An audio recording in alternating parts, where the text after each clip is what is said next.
The morning sun cast long shadows across the Rocky Mountain shooting range as Marcus Henderson pulled his weathered pickup truck into the gravel parking lot. At 72 years old, Marcus moved with the careful precision of someone who had learned to respect every joint and muscle in his body. His gray hair was neatly trimmed and his flannel shirt was pressed despite the early hour. This was his routine. Every Tuesday and Friday morning, rain or shine, for the past 8 years since retiring from his job at the hardware store, Marcus had been coming to this range long before it became popular with the tactical training crowd and weekend warriors. Back then, it was just old Pete running the place with a couple of worn-out benches and some rusty target frames. Now the facility boasted state-of-the-art equipment, computerized scoring systems, and lanes that stretched out to incredible distances. The longest range went all the way to 4,000 meters. Though Marcus had never seen anyone actually use it to its full potential. As he walked toward the entrance, Marcus nodded to Jake Patterson, the range master who had been running the place for the past 5 years. Jake was a former Marine in his early 30s, built like a linebacker with tattoos covering his forearms. He had that easy confidence that came from years of handling firearms professionally, and he commanded respect from everyone who visited the range. "Morning, Marcus," Jake called out from behind the counter as the old man signed in. "Same setup as usual." "If you don't mind," Marcus replied softly, his voice carrying the slight rasp of someone who had spent decades breathing in sawdust and paint fumes. "Just need about 2 hours today." Jake handed him the keys to lane 15, the one Marcus always preferred. It was positioned slightly away from the main cluster of lanes, offering a bit more privacy and quiet. Most of the regulars knew to give Marcus his space, not because he was unfriendly, but because he approached shooting with an almost meditative focus that others found intimidating. Marcus made his way to his vehicle and began unloading his equipment with the same methodical care he brought to everything else. First came his shooting mat, a high-quality piece of gear that looked surprisingly expensive for someone living on a fixed income. Then came his range bag, worn leather that had seen better days but was obviously well-maintained. Finally, he carefully lifted out a long, hard case that required both hands to manage properly. Several other shooters glanced over with curiosity as Marcus carried his gear to lane 15. The case was clearly designed for something substantial, and the way the old man handled it suggested whatever was inside was both valuable and heavy. But Marcus paid no attention to the looks. He had learned long ago that the shooting range attracted all types of people, and most were more interested in their own equipment than anyone else's. At his lane, Marcus took his time setting up. He rolled out his shooting mat with precision, making sure it was perfectly aligned with the lane markers. From his bag, he pulled out a small folding table and arranged his accessories with the systematic approach of someone who had done this thousands of times before. A spotting scope went on a tripod, adjusted to exactly the right height. A notebook came out next, its pages filled with handwritten notes in neat, precise script. Only then did Marcus open the hard case. Inside, nestled in custom-cut foam, lay a Barrett Model 82A150 caliber rifle. The massive weapon was immaculate, its black finish gleaming under the range lights. Every surface had been cleaned and polished to perfection. The scope mounted on top was a high-end model that cost more than most people's cars. This was not the rifle of a casual shooter or weekend hobbyist. This was the tool of someone who understood precision at the highest level. Jake noticed the Barrett from his position at the range desk and felt his eyebrows rise slightly. He had seen plenty of .50 caliber rifles come through the range, usually carried by younger men eager to experience the massive recoil and thunderous report of the big gun. Most treated the Barrett like a novelty, something to film for social media or use to impress friends. But the way Marcus handled the weapon suggested something entirely different.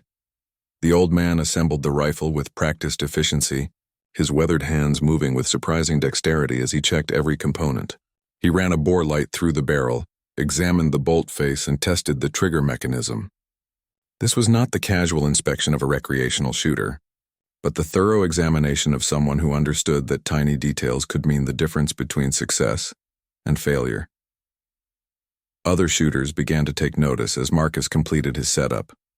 The Barrett commanded attention wherever it appeared, but there was something about the quiet, methodical way the old man prepared that seemed unusual. Most people who brought such expensive equipment to the range made sure everyone knew about it. Marcus seemed almost apologetic about the attention his rifle drew. As he loaded his first magazine with carefully selected ammunition, Marcus caught sight of a few younger shooters watching him with obvious curiosity. He offered them a small, polite nod but didn't engage in conversation. He had not come here to socialize or show off. He had come here for the same reason he came twice a week. Every week, to maintain skills that most people could never understand and that he himself rarely thought about anymore. The morning was still young, and the range was relatively quiet. Perfect conditions for what Marcus had planned. He settled behind his rifle, adjusting his position with the care of someone who understood that consistency was the foundation of all accuracy. Through his scope, he could see the targets set at various distances down the range. The 100-meter targets were clearly visible, as were those at 300 and 500 meters. But Marcus was not interested in any of those targets today. His attention was focused much further downrange, where few people ever bothered to look and even fewer ever attempted to shoot. Today, like many days before, Marcus had his sights set on distances that would challenge everything he had learned about precision shooting over a lifetime of practice. Marcus began his shooting session the same way he always did, with a series of exercises that looked more like meditation than marksmanship training. He positioned himself behind the Barrett .50 caliber rifle and simply breathed, his eyes closed, feeling the weight of the weapon against his shoulder. This was not showmanship or dramatics. This was the ritual of someone who understood that precision shooting was as much mental as physical. Jake Patterson found himself watching from the range office, his curiosity piqued by the old man's unusual preparation routine. In his 5 years as rangemaster, Jake had seen thousands of shooters come through these lanes. Most of them, especially those with expensive equipment like the Barrett, were eager to start shooting immediately. They wanted to feel the massive recoil, hear the thunderous report, and see the dramatic impact of the .50 caliber round. Marcus was different. The old man opened his notebook and began reading through pages of handwritten notes.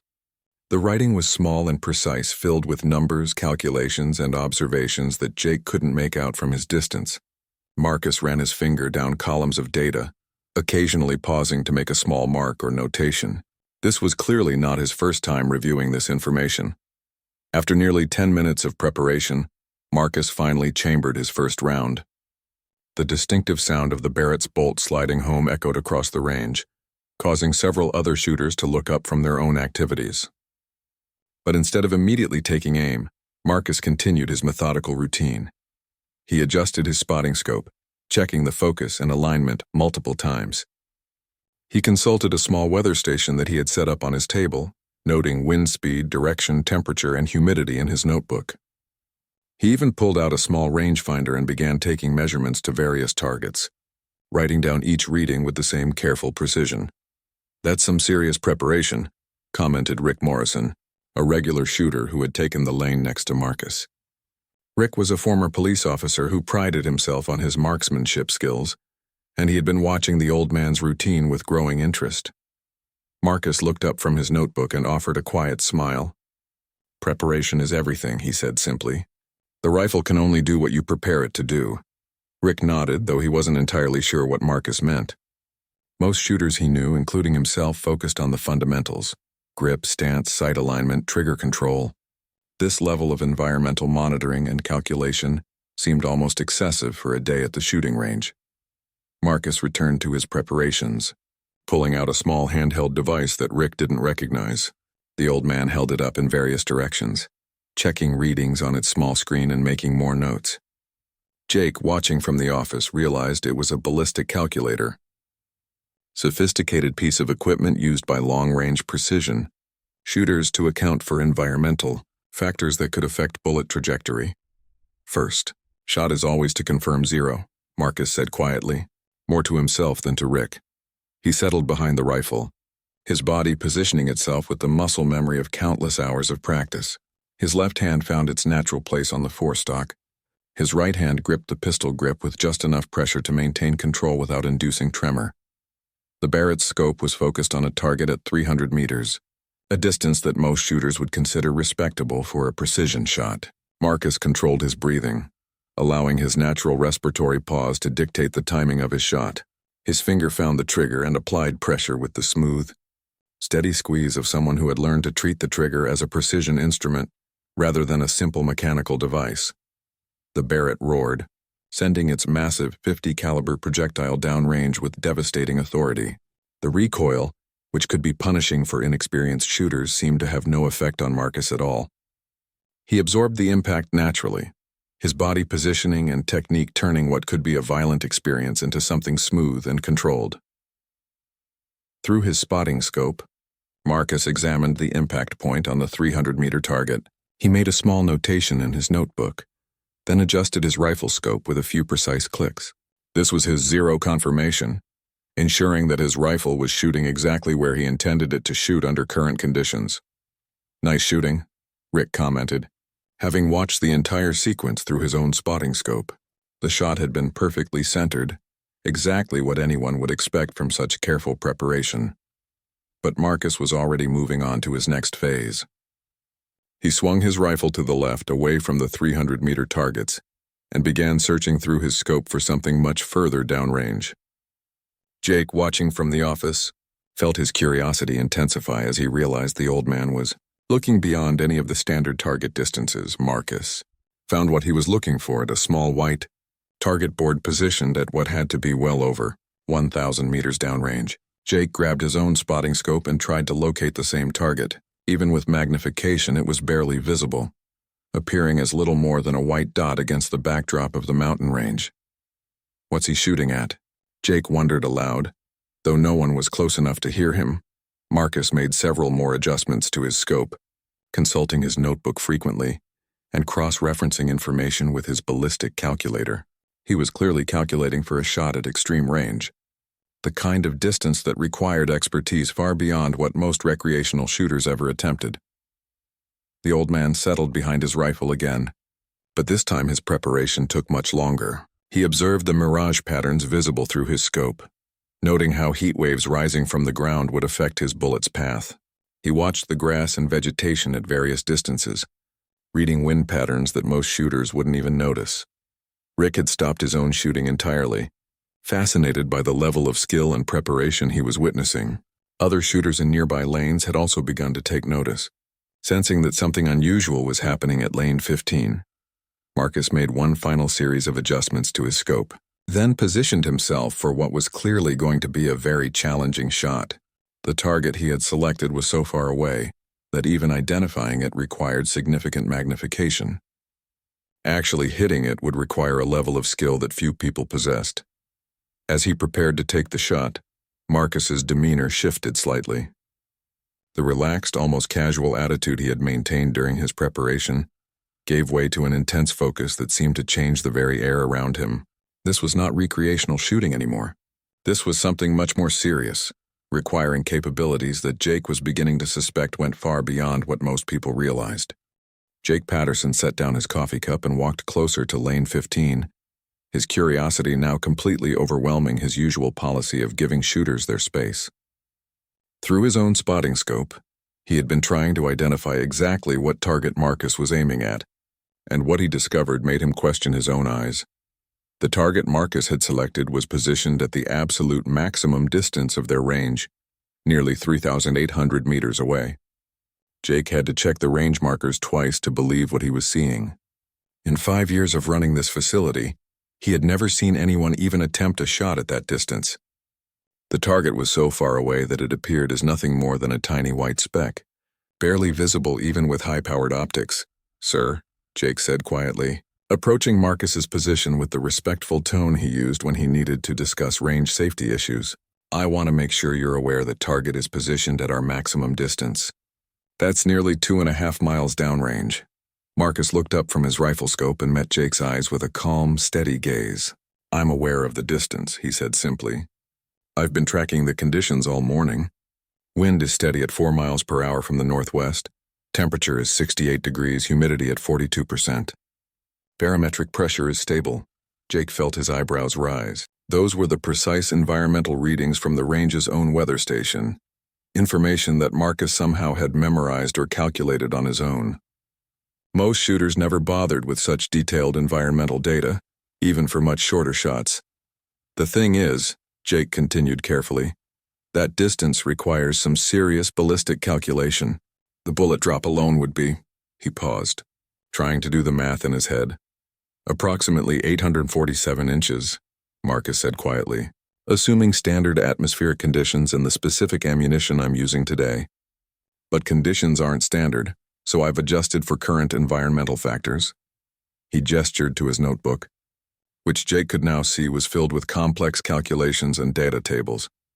Jake stared at the old man with growing amazement. Those calculations were correct. He had done similar math himself when the range was first established, and they were determining maximum effective distances for various calibers. But most shooters, even experienced ones, relied on ballistic computers or pre-calculated charts for such complex measurements. Have you attempted shots at this distance before? Jake asked, his tone shifting from concern to genuine curiosity. Marcus was quiet for a moment, his attention returning to his rifle scope. Not at this particular range, he said finally. But I've had some experience with long-distance precision shooting. Rick Morrison had abandoned his own shooting entirely and moved closer to observe what was happening at Lane 15. He had caught enough of the conversation to understand that Marcus was attempting something extraordinary, a shot at a distance that would challenge even the most advanced precision shooters. Mind if I watch? Rick asked. I've never seen anyone shoot at that kind of range before. Marcus nodded silently, his focus now completely absorbed in his preparation. Through his scope, he was studying the target with an intensity that seemed to shut out everything else around him. His breathing had settled into a deep, controlled rhythm that Jake recognized as the mark of someone with serious training in precision marksmanship. Word began to spread quietly among the other shooters on the range. Within minutes, activity at the other lanes had slowed considerably as people became aware that something unusual was happening. Jake found himself in the uncomfortable position of managing growing attention while respecting Marcus's concentration. Marcus made a series of minute adjustments to his scope, each click representing a tiny change in point of aim that would be magnified enormously at such extreme range. He consulted his ballistic calculator one more time, then cross-referenced those readings with his handwritten notes.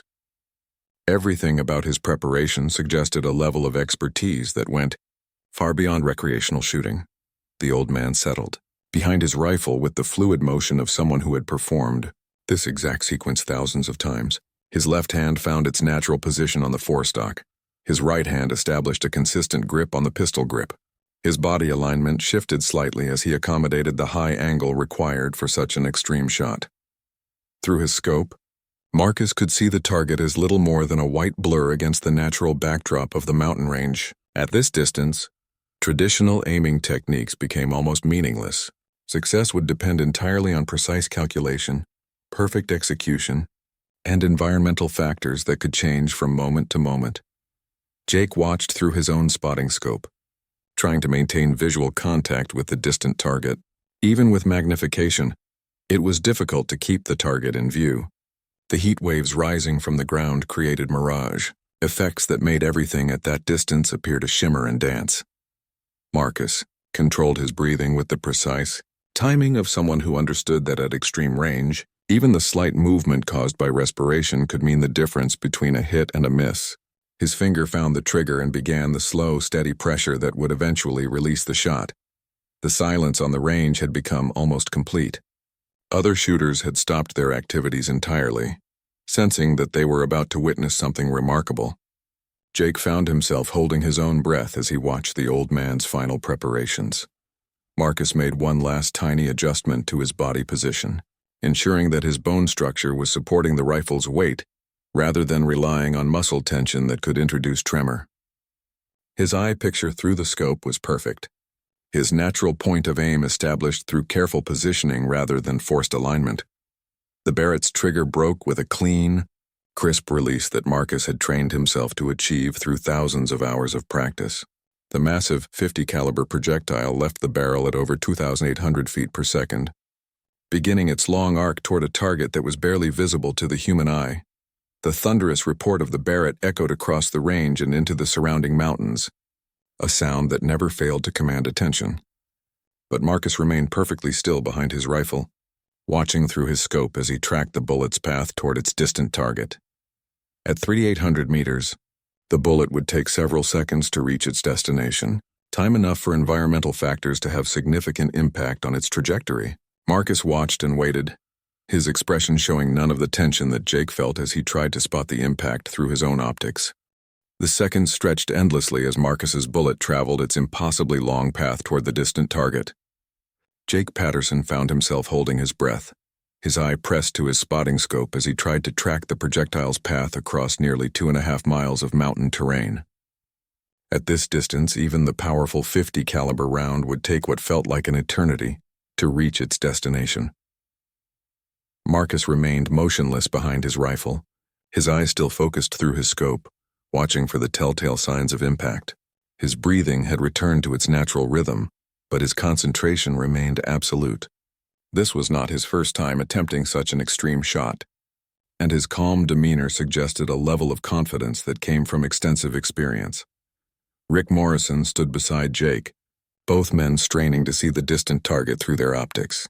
The heat waves rising from the ground created a shimmering effect that made observation difficult, and the target itself was so far away that it appeared as little more than a white dot against the mountain backdrop.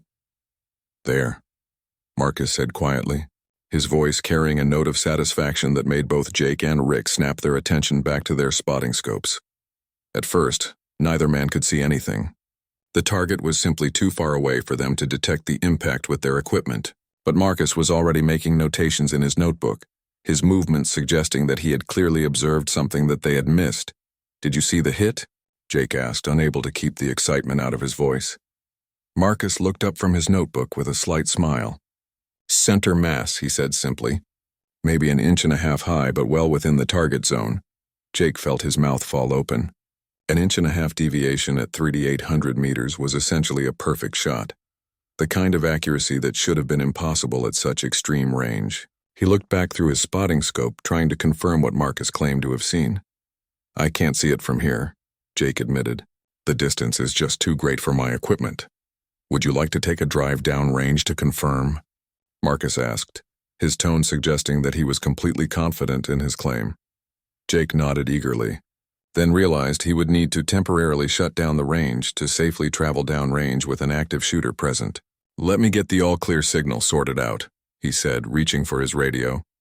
Within minutes, Jake had coordinated with the other range staff to ensure safe passage to the distant target. He climbed into one of the range's utility vehicles, a four-wheel drive ATV equipped for traversing.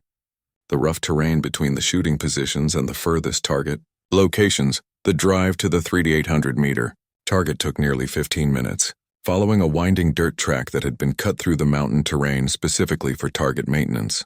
As Jake traveled further from the main range facility, the scope of Marcus's attempted shot became even more impressive. The landscape was rough and varied, with elevation changes and natural obstacles that would affect wind patterns and bullet trajectory in complex ways.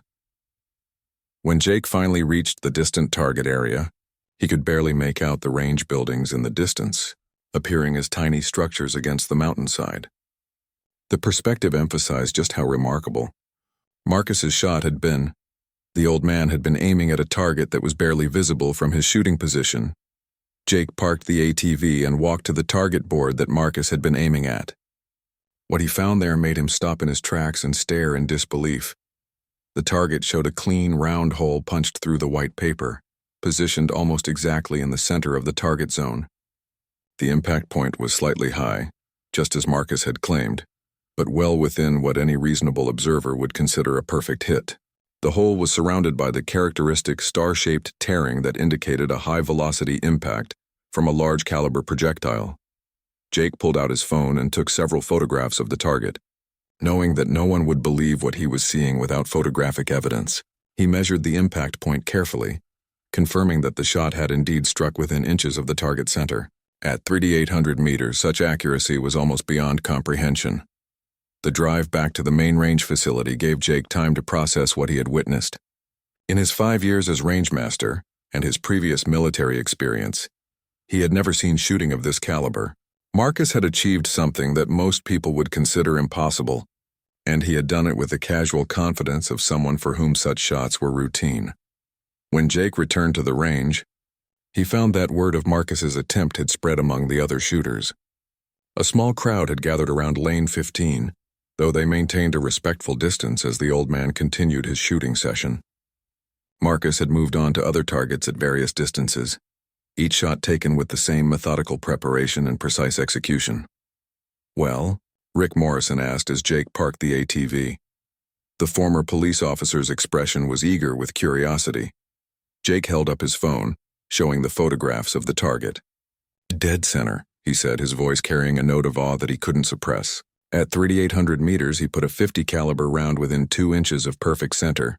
The small crowd of shooters gathered around Jake's phone, examining the photographs with expressions of amazement and disbelief. Several of them began asking questions about Marcus's background and experience, but Jake realized he knew almost nothing about the quiet old man who had been coming to the range twice a week for years. Marcus seemed unaware of the attention his shot had generated. He was focused on cleaning his rifle with the same meticulous care he brought to everything else. Each component was disassembled, cleaned, and inspected before being reassembled with precision. This was not the casual maintenance of a recreational shooter, but the thorough care of someone who depended on his equipment for purposes that went beyond weekend entertainment. Jake approached Marcus's lane with a new sense of respect and curiosity. "Sir," he said carefully, "I have to ask, what's your background in precision shooting?" "That was an extraordinary shot." Marcus looked up from his cleaning routine and met Jake's eyes with the same calm, steady gaze he had maintained throughout the morning. For a moment it seemed like he might not answer the question at all. "I've had some training over the years," he said finally, his voice carrying the same quiet tone he had used throughout their interaction. "Different circumstances, different requirements. But the fundamentals remain the same regardless of the situation." Jake sensed there was much more to the story than Marcus was willing to share, but he also recognized the polite but firm boundary the old man was establishing. Whatever background had given Marcus such extraordinary skills, it was clear he preferred to keep those details private. Jake Patterson couldn't stop thinking about Marcus's extraordinary shot as he completed his end-of-day duties at the range. The old man had finished his session with the same quiet efficiency he had maintained throughout the morning, packing his equipment carefully and leaving with a polite nod to Jake and the other shooters who had witnessed his remarkable display of marksmanship. As Jake locked up the facility that evening, he found himself researching long-range shooting records on his computer. What Marcus had accomplished, a precise hit at 3,800 meters with what appeared to be a single shot, represented accuracy that was typically associated only with the world's most elite military, snipers and competitive precision shooters. The fact that a 72-year-old retiree had achieved such a feat seemed almost impossible. Jake's military background gave him some context for evaluating Marcus's performance. During his time in the Marines, Jake had trained with designated marksmen and had even attended some advanced marksmanship courses. He understood the complex calculations involved in extreme long-range shooting, the environmental factors that could affect bullet trajectory, and the level of skill required to make such shots consistently. What troubled Jake was not just the difficulty of Marcus's shot, but the casual confidence with which the old man had executed it. This was not someone attempting something at the edge of his capabilities.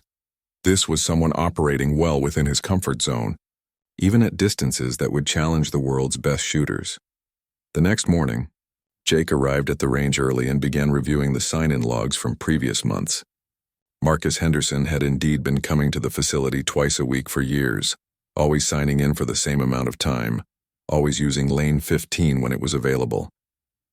But Jake realized he had never paid much attention to what targets Marcus was actually shooting at, or what kind of groups he was achieving. Jake made a mental note to observe Marcus more carefully during his next visit. The old man's shooting log showed he would be back on Friday morning, maintaining the same schedule he had kept for years. When Friday arrived, Jake positioned himself where he could observe lane 15 without being obvious about his surveillance. Marcus arrived at his usual time, went through his customary preparation routine, and began his shooting session with the same methodical approach Jake had witnessed earlier that week. But this time, Jake was prepared with better optics and a clearer understanding of what to watch for. As Marcus progressed through his shooting routine, Jake began to comprehend the true scope of the old man's abilities. Marcus was not just capable of making extremely long shots, he was making them consistently. Shot after shot, At distances ranging from 1,000 to 3,800 meters, the old man was achieving accuracy that would be considered exceptional even by professional standards. His technique was flawless, his preparation was thorough, and his results were consistently outstanding. Jake watched through high-powered optics as Marcus engaged targets at 2,400 meters, placing shot after shot within a small group that would have been impressive at 1/4 that distance. The old man's notebook contained detailed records of environmental conditions, ammunition performance, and trajectory calculations that represented years of accumulated data. During a brief break in Marcus's shooting, Jake approached lane 15 again. "Sir," he said carefully, "I hope you don't mind me saying this, but your shooting is absolutely extraordinary. I've been in the military, I've trained with some excellent marksmen, and I've never seen anyone shoot like you do." Marcus looked up from his rifle maintenance with the same quiet expression he always wore. "Thank you," he said simply. "I've had good training over the years." Jake hesitated, then decided to push a little further.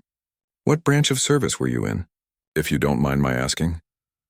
Marcus was quiet for a long moment, his hands continuing their methodical cleaning of the Barrett's bolt assembly. "Army," he said finally. "Long time ago now. What was your military occupation specialty?" Jake asked, using the formal military terminology that he hoped might encourage Marcus to share more details. "Various assignments," Marcus replied, his tone remaining neutral but carrying a subtle finality that discouraged further questions. Jake recognized the polite but firm boundary that many veterans established when discussing their military service. Some experiences were private, especially those involving specialized skills or sensitive assignments. But Marcus's shooting abilities suggested a level of training that went far beyond standard infantry instruction. As Jake returned to his office, he found himself wondering about Marcus's background. The old man's age would put his military service during the Vietnam era, a time when the Army had developed some of the most advanced sniper training programs in military history. The level of skill Marcus displayed was consistent with specialized training that only a small number of soldiers would have received. Jake began researching Vietnam-era Army sniper programs, discovering information about units and training programs that he had never heard of during his own military service. The Army had developed sophisticated long-range shooting techniques during that conflict, training selected soldiers to engage targets at distances that were considered impossible by conventional standards. What Jake learned made him view Marcus in an entirely new light. The Vietnam conflict had produced some of the most skilled military marksmen in American history, soldiers who had operated under conditions that required extraordinary precision and reliability. These men had been trained to engage targets at extreme ranges, often operating alone or in small teams deep in enemy territory. The more Jake researched, the more he began to understand that Marcus's casual attitude toward extremely long shots might not be the result of recreational shooting practice. Instead, it might be the product of training and experience that had been acquired under the most demanding circumstances imaginable. When Jake looked at Marcus's shooting from this perspective, everything began to make sense. The methodical preparation, the detailed environmental calculations, the absolute confidence in shots that would challenge modern precision shooters. These were the skills of someone who had been trained to operate at the highest levels of military marksmanship. Jake realized that he had been witnessing not just exceptional recreational shooting, but the preserved skills of someone who might have been among the most elite marksmen of his generation. Marcus Henderson was not just an old man enjoying a shooting hobby. He was a living repository of techniques and capabilities that represented the pinnacle of military precision shooting. The thought both amazed and humbled Jake, making him realize that there were probably many veterans whose true capabilities and service records remained private, known only to themselves and the few people who had shared their experiences decades ago. 3 weeks had passed since Jake first witnessed Marcus's extraordinary shooting, and the rangemaster found himself looking forward to the old man's visits with growing anticipation. Each session revealed new aspects of Marcus's remarkable abilities, and Jake had begun keeping his own informal log of the distances and accuracy the veteran achieved with seemingly effortless consistency. On this particular Tuesday morning, the range was busier than usual. A group of local law enforcement officers were conducting their monthly qualification training, and several competitive shooters were preparing for an upcoming match. The increased activity meant that most of the preferred lanes were occupied, forcing Marcus to use lane 12 instead of his usual position. Jake noticed that Marcus seemed slightly uncomfortable with the change in routine, taking extra time to set up his equipment and adjust his shooting position. The old man's meticulous nature apparently extended to preferring consistent environmental conditions, and the different angle and background of lane 12 required new calculations and adjustments. As Marcus began his shooting session, Jake observed that several of the police officers had begun to notice the Barrett .50 caliber rifle and the methodical way the old man prepared for each shot. During a break in their qualification course, Sergeant Linda Rodriguez approached Jake with curiosity, evident in her expression. "Who's the gentleman with the Barrett?" she asked. "I've been watching his setup routine, and it's more thorough than anything we do in our precision shooting courses." Jake glanced toward lane 12, where Marcus was consulting his notebook while making scope adjustments. "That's Marcus Henderson," Jake said carefully. "He's been coming here for years. Definitely knows what he's doing with that rifle." "I can see that," Rodriguez replied. "Mind if I ask what his background is?" That level of preparation suggests some serious training. Jake found himself in an awkward position. He had developed his own theories about Marcus's background, but the old man had been consistently private about his military service. "He's former Army," Jake said diplomatically. "Beyond that, he keeps his history pretty close to the vest." Rodriguez nodded understandingly. Many veterans, especially those from earlier conflicts, preferred not to discuss their service experiences in detail, but her professional curiosity was clearly aroused by the level of skill she was observing. Marcus completed his preparation and settled behind his rifle for what appeared to be another extremely long-range shot.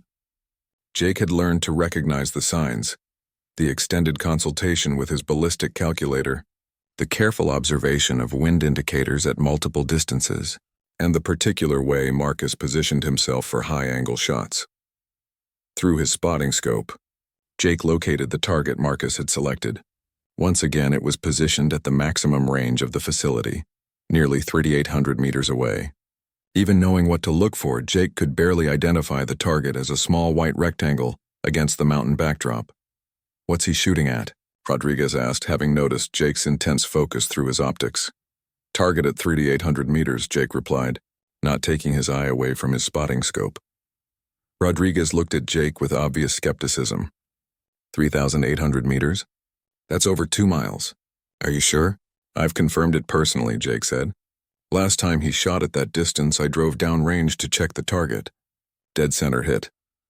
Rodriguez grabbed her own spotting scope and began searching for the distant target. After several minutes, she located it and spent a long time studying the extreme range through her optics.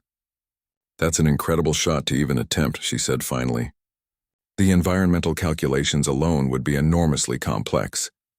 Marcus had completed his final preparations and was now in his shooting position, controlling his breathing in the rhythm that Jake had learned to recognize. The range fell quiet as other shooters began to notice that something significant was happening at lane 12. The Barrett roared with its characteristic thunderous report, sending its massive projectile on the long arc toward the distant target. Marcus remained motionless behind his rifle, tracking the bullet's path through his scope with the patience of someone who understood exactly how long the shot would take to reach its destination. Did you see the impact? Jake asked, his eye pressed to his spotting scope. Marcus made a notation in his notebook before responding. 2 inches left, 1 inch low, he said calmly. Still within acceptable parameters for current conditions. Rodriguez looked at Jake with an expression of amazement. He can actually see the impact at that distance. I can barely make out the target itself. Jake nodded, having learned that Marcus's visual tracking abilities were as remarkable as his shooting skills. The old man seemed capable of observing bullet impacts at distances where most people couldn't even identify the targets clearly. Sir, Rodriguez said, approaching Marcus's position with the respectful tone she would use when addressing a superior officer. I'm Sergeant Rodriguez with the County Sheriff's Department. I hope you don't mind me saying, but that was an absolutely remarkable shot. Would you be willing to share some insight about your training background? Marcus looked up from his rifle cleaning routine and studied Rodriguez for a moment. Jake could see him evaluating her request, considering how much information he was willing to share. I appreciate your interest, Sergeant. Marcus said finally. I had some specialized training during my military service, but that was a long time ago. Different era, different requirements. Rodriguez persisted gently. What I'm seeing suggests training at a very high level. Our department has some precision shooting requirements, and frankly, we don't have anyone who could come close to what you just demonstrated. Marcus continued cleaning his rifle, his movements steady and methodical. Modern law enforcement precision shooting is quite different from what I learned, he said.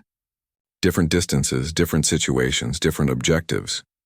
Still, Rodriguez continued, the fundamentals must be similar. Environmental calculation, trajectory analysis, consistency of technique. We could benefit enormously from that kind of expertise. Jake watched the exchange with growing interest, sensing that Rodriguez might be able to draw out information about Marcus's background that had remained hidden during their previous conversations. The sergeant's professional approach and obvious respect for advanced marksmanship seemed to create a more comfortable atmosphere for Marcus to discuss his capabilities. Marcus finished reassembling his rifle and placed it carefully in its case. Sergeant, he said quietly, the skills you're seeing took many years to develop under circumstances that I hope you and your officers never have to experience. What I learned was necessary for a specific time and place, but it's not something that translates easily to civilian law enforcement requirements. The weight of Marcus's words seemed to settle over the small group that had gathered around Lane 12. Jake realized that the old man had just provided the closest thing to a direct acknowledgement of his background that anyone had heard since he began coming to the range. The following Friday morning brought an unexpected change to Marcus's routine. As Jake opened the range for the day, he noticed an unfamiliar vehicle parked beside Marcus's weathered pickup truck. A late-model sedan with government plates sat quietly in the morning shadows, its occupant apparently waiting for the facility to open. Marcus emerged from his truck at his usual time, but Jake could see tension in the old man's posture that had never been present before. A distinguished-looking man in his 60s stepped out of the sedan and approached Marcus with the careful respect of someone accustomed to military protocol. Marcus Henderson? The man asked, though his tone suggested he already knew the answer.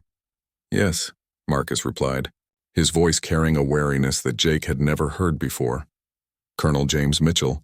Retired, the man said, extending his hand. I wonder if we might have a few words before you begin your shooting today. Jake pretended to busy himself with opening procedures while straining to overhear the conversation. Marcus and Colonel Mitchell spoke in low tones for several minutes, their discussion clearly involving matters that required privacy. Finally, Marcus nodded and gestured toward the range facility. Jake, Marcus called out, would it be possible for Colonel Mitchell to observe my shooting today? He has some questions about long-range precision techniques. Jake nodded immediately, though his curiosity was now overwhelming. The presence of a retired colonel asking specifically about Marcus's shooting suggested that word of the old man's extraordinary abilities had somehow reached official attention. Marcus proceeded with his usual preparation routine, but Jake noticed that his movements were more deliberate and formal than usual. Colonel Mitchell watched everything with the intense focus of someone evaluating performance against specific criteria, occasionally making notes in a small notebook.